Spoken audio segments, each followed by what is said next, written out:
Report card के साथ मैं हूं अलीना फारूक शेख। हम बात करेंगे कि लॉन्ग मार्च की तारीख देने के ऐलान के बाद इमरान खान साहब खामोश नजर आते हैं।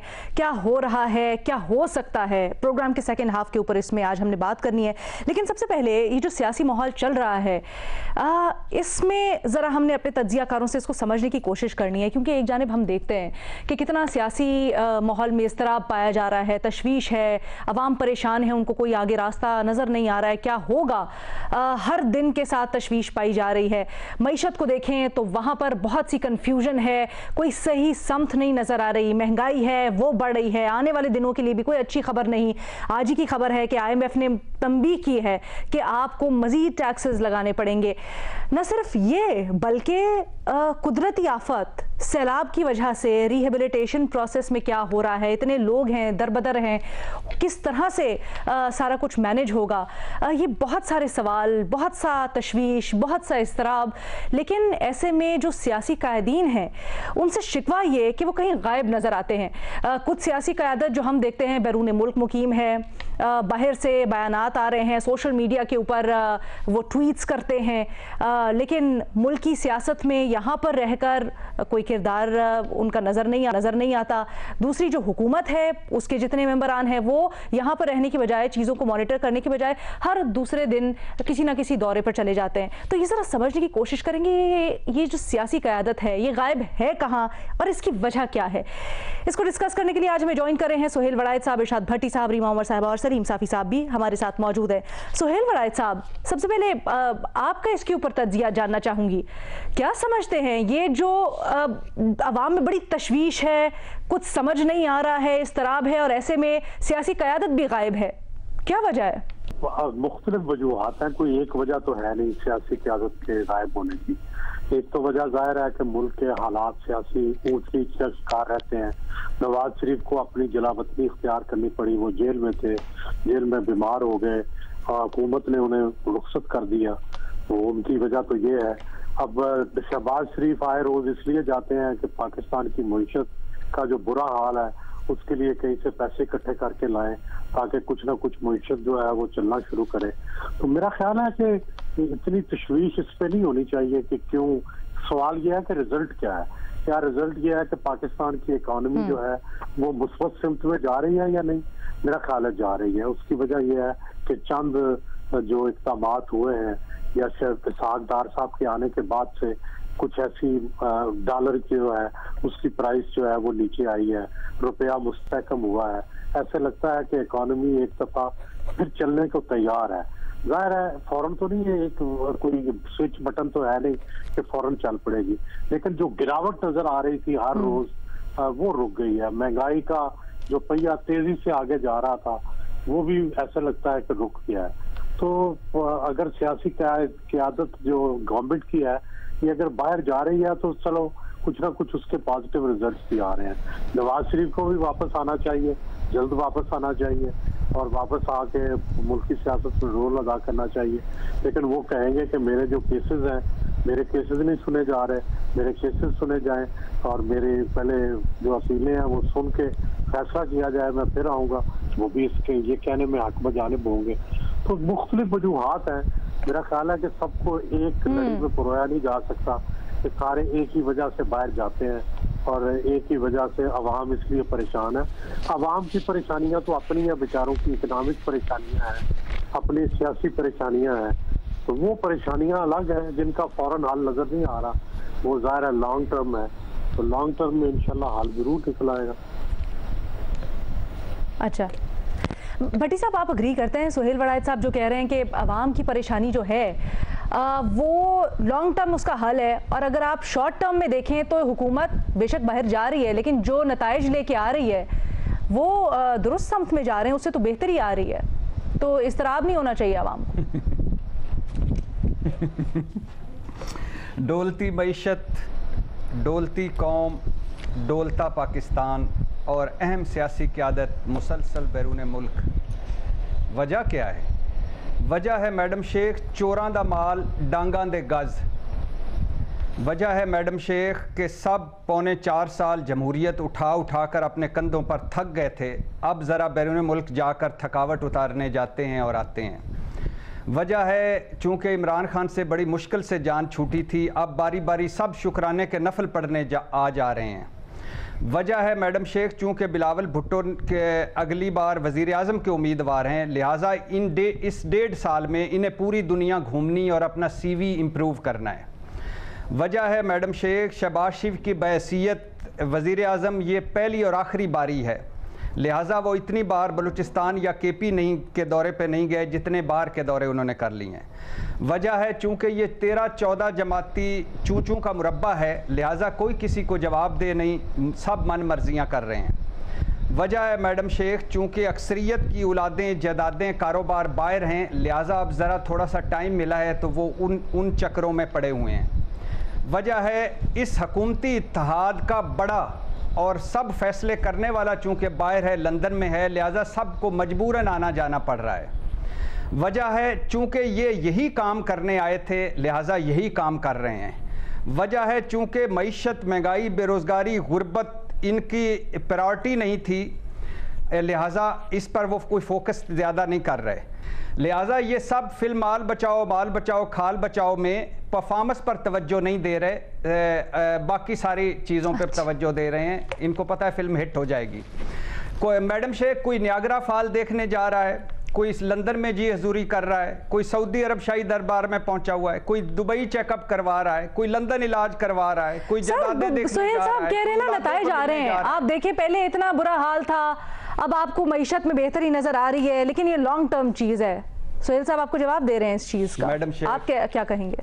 मैडम शेख सोहेल साहब और मैं लाहौर में आ जाता हूँ, इनके लिए किसी बाज़ार में निकल जाता हूँ, किसी घर चला जाता हूँ, किसी दुकान पे चले जाते हैं, किसी बाज़ार में चले जाते हैं, किसी चौराहे पे खड़े हो जाते हैं, किसी चौक में चले जाते हैं, कोई एक उम्मीद की चीज़ अगर नज़र आ गई हो आवाम को, कोई एक रिलीफ मिल गया हो आवाम को, और 6 माह की बदतरीन ये कारकर्दगी अगर आवाम इनमें से 5 पॉइंट निकाल दे कि वाह वाह वाह वाह ठीक हो गया है, तो मैं आके सोहेल साहब से मान लूँगा कि कहाँ रिलीफ मिला है मैडम शेख, कहाँ किधर आया है सारा कुछ, किधर जा रहा है सारा कुछ, महंगाई। मैं जरा इसका जवाब लेती हूँ सोहेल साहब से, लेकिन रीमा आप इस बारे में क्या सोचती हैं? आप इस बारे में क्या सोचती हैं? क्योंकि कहा तो यही जा रहा है कि अगर क़यादत जा रही है तो जैसे अभी सऊदी अरब जा रहे हैं वज़ीर आज़म, तो वहाँ पर भी कुछ मुल्क के लिए रेवेन्यू इकट्ठा करने जा रहे हैं। अगर वज़ीर ख़ारजा जाते हैं तो वो भी मुल्क के लिए कुछ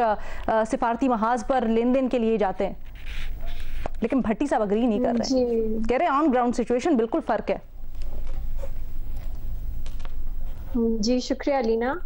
मतलब आप स्पेसिफिक सवाल करें तो मैं जवाब दूं कि कौन से लीडर हैं जो बाहर हैं और आपको लगता है उन्हें नहीं जाना चाहिए, फिर हम देख सकते हैं, असेस कर सकते हैं कि वो वैसे ही गए हैं या वो किसी मुल्क के काम के लिए गए हैं। शहबाज शरीफ साहब सऊदी अरेबिया क्यों गए हैं? सऊदी अरेबिया कोई वेगस तो नहीं है जहां वो क्या करने गए हैं, मतलब आप खुद सोच लीजिए। हमारे मुल्क को बहुत ज़्यादा ज़रूरत है एलाइज की, ज़रूरत है कुछ फाइनेंशियल असिस्टेंस की, तो उसके लिए सऊदी अरेबिया जाना मेरी नज़र में तो कुछ गलत फैसला नहीं है। फॉरेन मिनिस्टर का काम ही ये होता है कि वो बाकी ममालिक के साथ बेहतर ताल्लुकात बनाएं। तो अगर वो, मुझे नहीं मालूम इस वक्त बिलावल भुट्टो कहाँ हैं, 1-2 दिन पहले तो वो लाहौर थे, तो क्या वो इस वक्त बाहर है मुझे नहीं मालूम। मरियम नवाज साहिबा की तो हुकूमत में उस तरह से कोई पोजीशन नहीं है, वो तो पाकिस्तान में भी होती हैं, ज़्यादातर ट्वीट्स के जरिए ही सियासत करती हैं। अब भी उन्होंने लंदन से ट्वीट के जरिए सियासत करने की कोशिश की जो बहुत बुरी तरह बैकफायर हुई, नहीं करनी चाहिए थी उन्हें, कंडेमनेबल बात है जो उन्होंने की अरशद शरीफ साहब के बारे में। अरशद शरीफ से मुतालिक बयान कह रही हैं? हाँ जी, तो मुझे नहीं समझ आती एग्जैक्टली तनकीद क्या है। रिटोरिकली अगर आपने इस तरह बात करनी है तो आप कह दें सब बाहर बैठे हैं, मुल्क में कुछ काम नहीं हो रहा, लेकिन इसमें कुछ खास सब्सटेंस नहीं है जब तक आप कॉन्क्रीट एग्जांपल्स दे के नहीं बताते कि फजूल में लोग बाहर गए हैं और आप सऊदी अरेबिया को वेगस में ही बनाते, तो मतलब तो मेरा ख्याल है जो तनकीद होती है उसमें भी कुछ सब्सटेंस होना चाहिए। इस तरह की बातें मेरे लिए तो कन्विंसिंग नहीं है।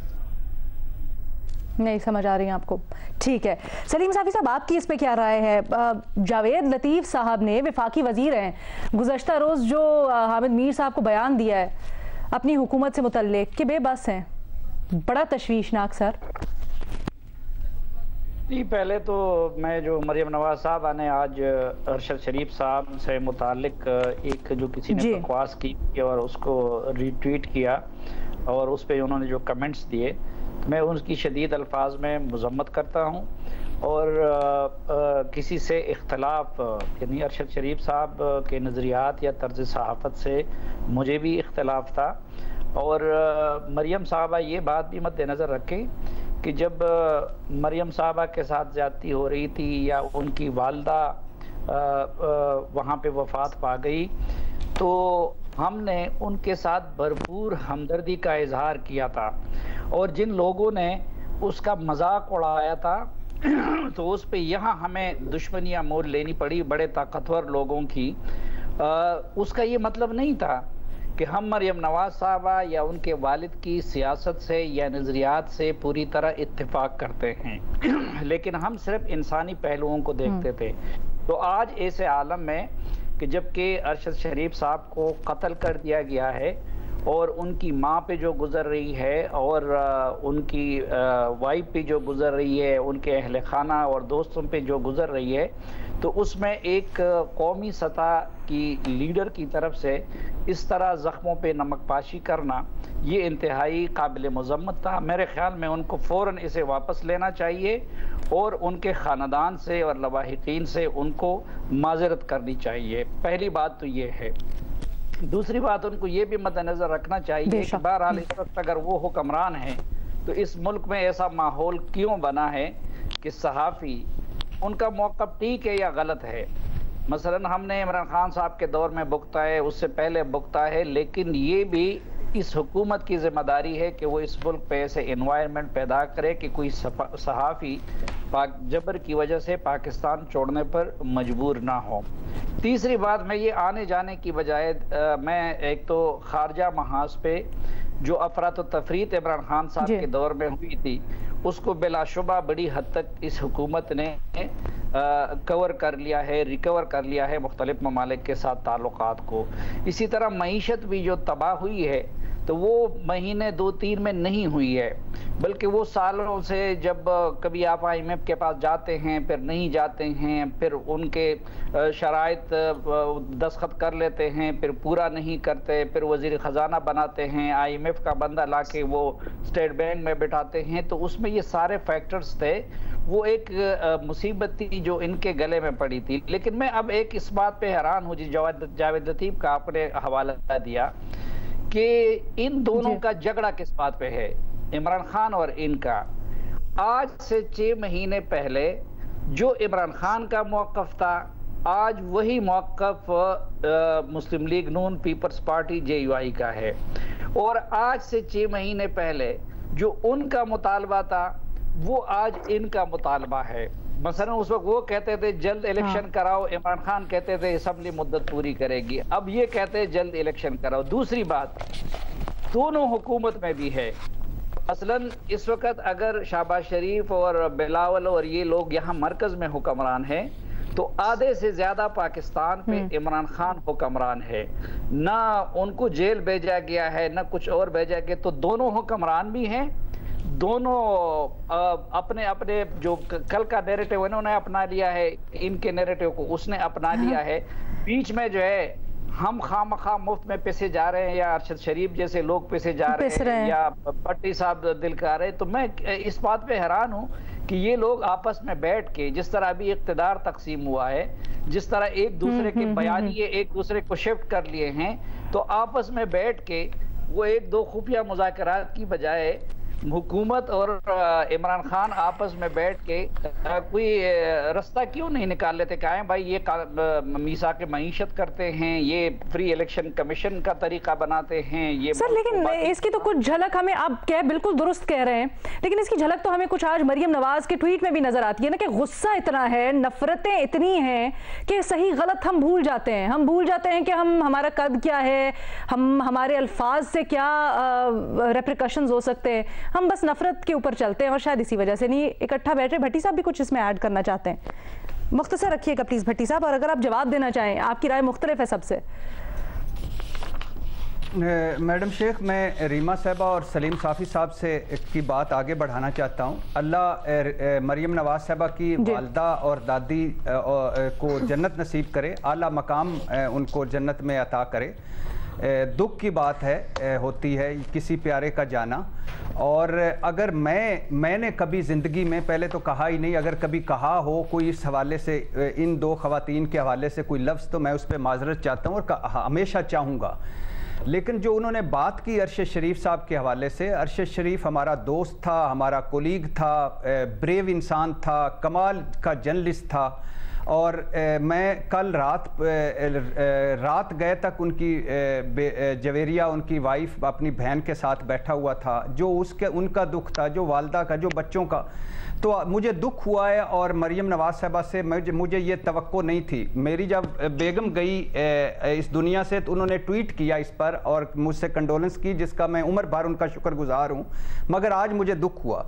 दूसरी बात मैं जवाब ये देना चाहूँगा कि मईशत पे मिफ्ता इस्माइल साहब कह रहे थे कि जितने भी मुआशी और इक्तिसादी मुआहदे हुए वो फ़ौज की वजह से हुए। सऊदी अरब से, कतर से, LNG और सऊदी अरब से और चीन से या UAE से जो पैसा आया वो फ़ौज की वजह से हुआ। तो ये क्यों आ जा रहे हैं, किस वजह से आ जा रहे हैं, आनियाँ जानियाँ हैं। और एक एक डॉलर को हम तरस रहे हैं और ये दौरों पे कितना पैसा लगता है। और खारजा सतह पर बाइडन का बयान जो आपके सामने है वो आपको पता ही है। और उस बयान को वापस करने में भी जो फ़ौज ने किरदार अदा किया वो किसी दिन प्रोग्राम रख लीजिएगा। आखिरी बात मैडम शेख मैं करना चाहूँगा कि आसमा जहांगीर कॉन्फ्रेंस में गो के शहबाज शरीफ, जरदारी साहब, बिलावल भुट्टो माजरत कर चुके, लेकिन जिस तरह का वो वहाँ रवैया था, जिस तरह के वहाँ नारे थे, अल्लाह आसमा जहांगीर को जन्नत नसीब करे। क्या ये फोरम नफरतें फैलाने के लिए अब इस्तेमाल होगा, तकसीम दर तकसीम करने के लिए ये फोरम इस्तेमाल होगा? और ये इस तरह की चीज़ें वहाँ ठीक हैं? बस मेरा तो ये इंसारों नहीं लीना, आसमा जहांगीर कॉन्फ्रेंस को बीच में ना लाइए। ये बहुत अफसोस की बात है कि वहाँ पे ऐसे नारे जो लगते हैं, जो आम एक जमहूरियत में, इन पे आप पाबंदी नहीं लगा सकते। मैं वहाँ पे थी उस कॉन्फ्रेंस में, कुछ जिस तरह का बनाया जा रहा है उसको वैसा कुछ नहीं था। बहुत से इस मुल्क में ऐसी एथनिसिटीज हैं, ऐसे लोग हैं जिनके ग्रीवेंसेस हैं, और अगर वो इमोशनल तरह से उनको एक्सप्रेस कर देते हैं, कुछ उसमें गलती नहीं। आसमा जहांगीर साहिबा अगर आज जिंदा होती वो इनको सपोर्ट करती। इसी तरह की उनकी पॉलिटिक्स रही है, स्टेटस को वो चैलेंज करती रही हैं और वो बहुत अग्रेसिवली करती रही हैं। मुझे तो अफसोस हुआ कि कुछ ये जो हमारे लीडर्स हैं वो उस पे अपॉलॉजीज जो है वो अब कर रहे हैं। पिछले साल भी ये कॉन्फ्रेंस हुई थी, तब बिल्कुल उलट था। तब जो लोग अब मजम्मत कर रहे हैं वो उनमें शामिल थे जो तनकीद कर रहे थे। तो कुछ चीजें हैं जो पाकिस्तान की सियासत में तब्दील नहीं होती, ये उनमें से एक है। मुझे एक ब्रेक लेनी है, ब्रेक की इजाजत दीजिएगा, वापस आते हैं, मजीद डिस्कशन को आगे बढ़ाएंगे और फिर सियासत की हम बात कर रहे हैं तो आगे क्या होने वाला है, अपने तज्जियाकारों की राय जानेंगे।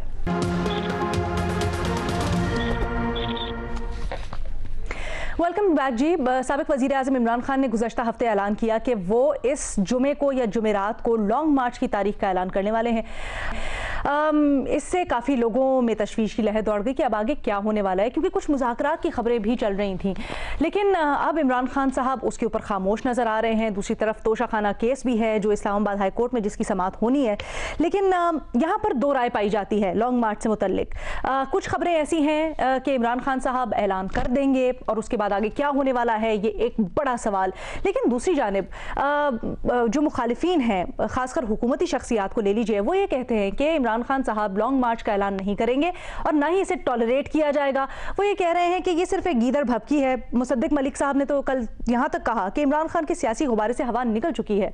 अब पूछना अपने तज्जियाकारों से ये है कि आगे क्या होने जा रहा है और क्या कुछ पसे पर्दा भी चल, क्या इमरान खान मार्च का ऐलान करेंगे, हाँ या नहीं के ऑप्शंस है हमारे तज्जियाकारों के पास।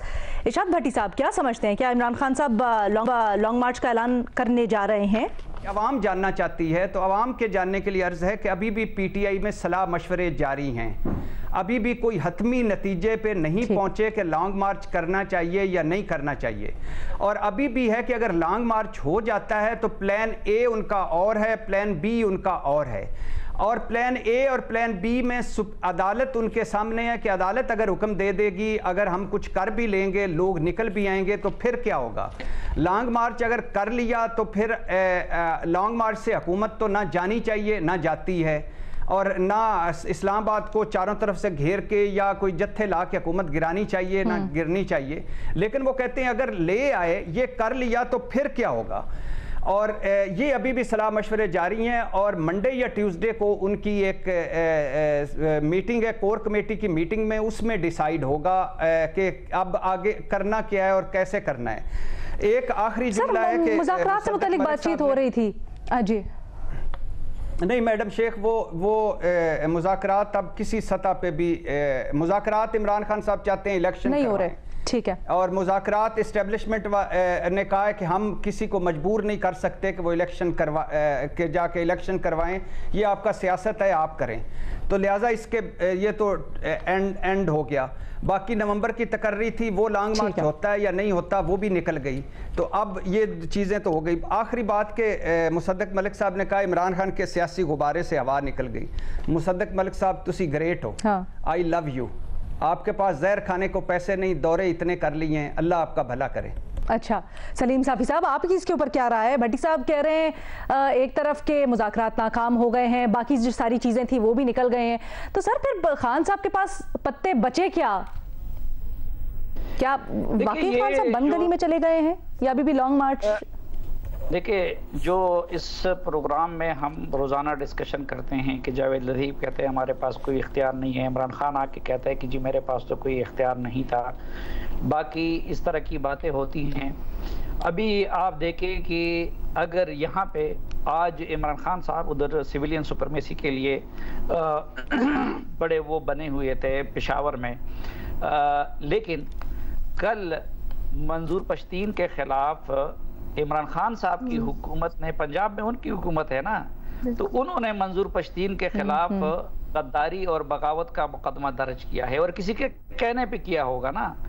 तो इसका लब्बे-लुबाब जब हम निकालते हैं तो वो ये है कि शहबाज शरीफ या इमरान खान या फलां या इसके आने जाने से 19-20 फर्क तो पड़ सकता है, लेकिन कोई इनकलाब नहीं आ सकता। इस मुल्क के बेसिक मसले कुछ और है। इस मुल्क के बेसिक मसलन अभी इमरान खान और लॉन्ग मार्च को मौजूद बहस बनाने की बजाय हम इसको मौजूद बहस क्यों नहीं बनाते कि जिस सूबे में आज वो हुक्मरान हैं और जहां आज तकरीर करने गए थे और मार्च की अफादियत पे जोर दे रहे थे, उस सूबे का वजीर आला स्वात के हालात की वजह से पिछले 2-3 महीने में अपने गांव नहीं जा सके हैं, अपने इलाके में नहीं जा सकते, उस इलाके के वज़रा अपने वहां पे नहीं जा सकते। अच्छा, फिर इंसानी जाने तो सब एक जैसी होती है ना। हर माँ के लिए अपना बेटा बिलावल है, हर माँ के लिए अपनी बेटी मरियम नवाज है, हर माँ के लिए अपना बेटा वो इमरान खान है। आप देखें कल दहशतगर्दी के 5 वाक़यात हुए हैं एक ही दिन में। परसों उसमें एक खुदकुश हमला भी है, इसमें भी किसी के बच्चे मरते हैं ना। हमने कभी उस पे मौजूद बहस, इस मुल्क के असल मसाइल इंतहा पसंदी है, वो वाले मसाइल है, पड़ोसियों के साथ हमारे ताल्लुकात है, सर आप बिल्कुल दुरुस्त फरमा रहे हैं, लेकिन उनको छोड़ के, लेकिन हकीकत ये है और अलमिया ये है, हाँ आप बिल्कुल दुरुस्त फरमा रहे हैं सर, लेकिन हकीकत ये है और अलमिया ये है कि सियासी इस्तेहकाम आएगा, सियासत में ये जो बहरान है, ये अजीब सी कंफ्यूजन है, ये ख़त्म होगी तो फिर मसाइल के ऊपर कुछ क़यादत सोचेगी, इसको देखेगी। अवाम अभी इतने हाँ हुकूमत नहीं, आप इससे इत्तेफाक नहीं कर रहे। अफगानिस्तान में मुज़ाकरात उन्होंने शुरू करवाए थे, उनके दौर में ये सिलसिला इसी तरह बढ़ा था। उनके दौर में भी बलूचिस्तान में मिसिंग पर्सन का मसला सबसे अहम इशू था। उनके दौर में भी कराची में एहसास में रूमी थी। आज शहबाज शरीफ की हुकूमत में भी वही हो रहा है। और अभी आप देखें, अभी हम बिलावल साहब के दौरों का जिक्र कर रहे थे, तो बिलावल साहब ने तो पूरी दुनिया के दौरे किए, लेकिन अफगानिस्तान जिससे पाकिस्तान मुतासिर हो रहा है, आज तक वो काबुल नहीं गए। आज तक वो जो मुज़ाकरात या इसका जो प्रोसेस था, उसमें न बिलावल साहब ऑन बोर्ड थे, न मुल्क के प्राइम मिनिस्टर ऑन बोर्ड थे। लेकिन वहां के लोगों के लिए तो जिंदगी और मौत का मसला ये है। सर बिल्कुल सही कह रहे, मसाइल की निशानदही कर दी, लेकिन हल क्या हो? एक छोटी सी ब्रेक की इजाजत दीजिएगा। मसाइल बहुत सारे हैं, हम निशानदही कर देते हैं, लेकिन एक्चुअली हल क्या है? एक ब्रेक के बाद।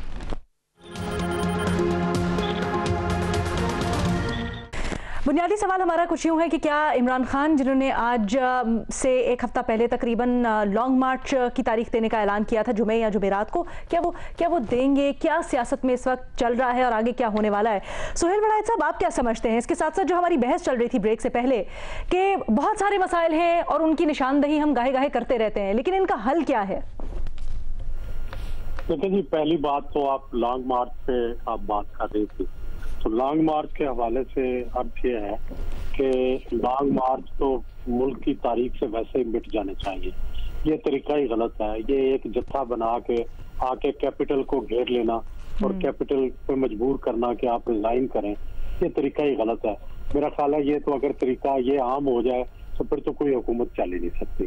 तो असूली तौर पे इसी तरह जो धरना है इसको भी बैन होना चाहिए और सबको इत्तेफाक के राय से हमेशा के लिए इसको बैन कर देना चाहिए। जल्द से जुलूस ठीक है, इमरान खान भी जरूर लॉन्ग मार्च करके आए, लेकिन वहाँ धरना ना दें।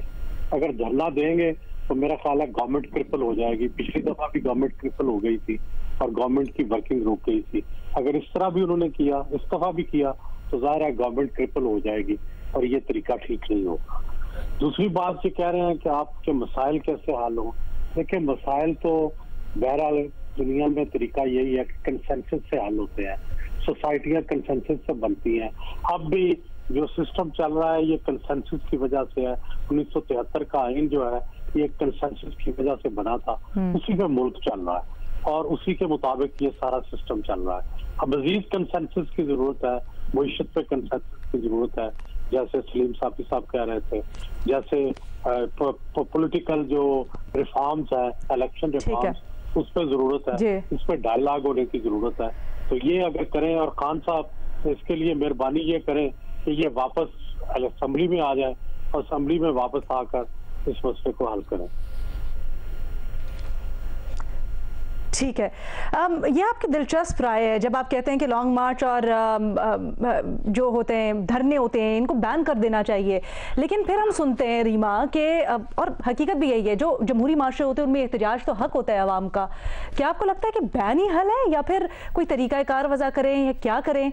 और कंसेंसस के ऊपर हम देख रहे हैं कि हो नहीं पा रहा, काफ़ी दफ़ा कोशिशें भी हुई हैं, जैसे भट्टी साहब साफी साहब ने भी हमें बताया मुज़ाकरात हो रहे थे, लेकिन वो हमारे मुल्क में किसी नतीजे पे पहुंचते नहीं है। क्या हो?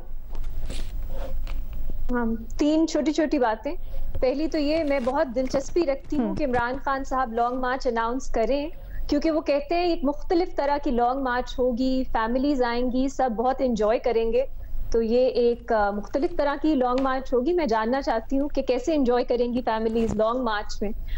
दूसरी चीज ये है, मैं बैन्स के हक में नहीं हूँ। मार्चेस, धरने, ये सब जो है कॉन्स्टिट्यूशनली प्रोटेक्टेड है, लेकिन और भी राइट्स हैं जो कॉन्स्टिट्यूशनली प्रोटेक्टेड हैं। तो कुछ लिमिट्स हैं जो रियासत जो है, सुप्रीम कोर्ट, बाकी आपकी एडमिनिस्ट्रेशन सेट करती है, आपको वो माननी चाहिए। एक इलेक्टेड लेजिटिमेट हुकूमत को निकालना एक अनकॉन्स्टिट्यूशनल डिमांड है। सुप्रीम कोर्ट ने कहा आप धरने के जरिए इस तरह के मुतालबात नहीं कर सकते, धरनों को इसलिए इस्तेमाल नहीं कर सकते, ये बात है।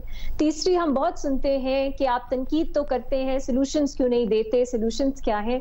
मैं इस पे करना चाहूंगी। एक फूको, एक फ्रेंच फिलोसोफर थे, उन्होंने लिखा, मैं पढ़ देती हूँ, 2-3 लाइनें ही हैं। क्रिटिक, तनकीद, should be an instrument for those who fight, those who resist, refuse what is. Its use should be in a process of conflict and confrontation. It doesn't have to lay down law for law. It isn't a straight stage in a programming. It is a challenge directed to what is. तो जब हम तनकीद करते हैं, हम challenge करते हैं status को जो इस वक्त हो रहा है उसको। जरूरी नहीं है कि हम स्टेप बाय स्टेप सॉल्यूशंस बताएं क्या होना चाहिए। तनकीद की खुद बहुत मीनिंग है और मेरा ख्याल है उसको रिकग्नाइज करना चाहिए। अलीना, एक तो जिस तरह रीमा ने फरमाया कि एहतजाज सबका हक है, लेकिन वो इस चीज़ से मशरूत है कि उसकी वजह से किसी दूसरे की ज़िंदगी या बुनियादी हक मुतासर ना हो। जब आप सड़क बंद करते हैं, जब आप कुछ और करते हैं, तो उससे दूसरे के बुनियादी हक मुतासर होते हैं। दूसरा जो उन्होंने फरमाया कि वो एडमिनिस्ट्रेशन की या इंतज़ामिया की इजाज़त से मुतालिक वो ख़ास है। तीसरा, तनकीद और फतवे में फ़र्क होनी चाहिए। अब मसलन अभी ये आप वहाँ देखें ना, अरशद शरीफ साहब का जी तो दो तरफ से हमें फतवे की सूरत में वो मिल रही है। एक ये कि भाई अभी हुकूमत ने अगर अदालती कमीशन बना दिया, बाकी सब कुछ कर लिया, तो अब जब तहकीकात, इसमें कई पॉसिबिलिटी, ये अंडरस्टूड है कि वो कत्ल किए गए हैं और उनकी पुलिस ने, अब ये हैरत अंगेज है कि उनकी पुलिस जिम्मेदारी क्यों मानती है। दूसरी बात ये है कि अभी तहकीकात होनी है, तो अब उसकी आड़ में अभी वो तहकीकात को कुछ हुआ ही नहीं है और कुछ लीडरों ने और कुछ लोगों ने मिलके अपने फतवे शुरू कर हम बात उठा रहे हैं और हमने सवाल उठाया था और अभी भी हम यही एक्सपेक्ट करें। ठीक है जी सर, बिल्कुल सही आप बात कर रहे हैं और हमने कल ये सवाल उठाए भी थे और आगे भी हम उठाते रहेंगे। बहरहाल जो हमारा बुनियादी सवाल है उसके ऊपर जो हमारे तज्जियाकारों की राय है आपने जानी, अपनी राय का इजहार सोशल मीडिया के ऊपर कीजिएगा। इजाजत दीजिए, अल्लाह हाफ़िज़।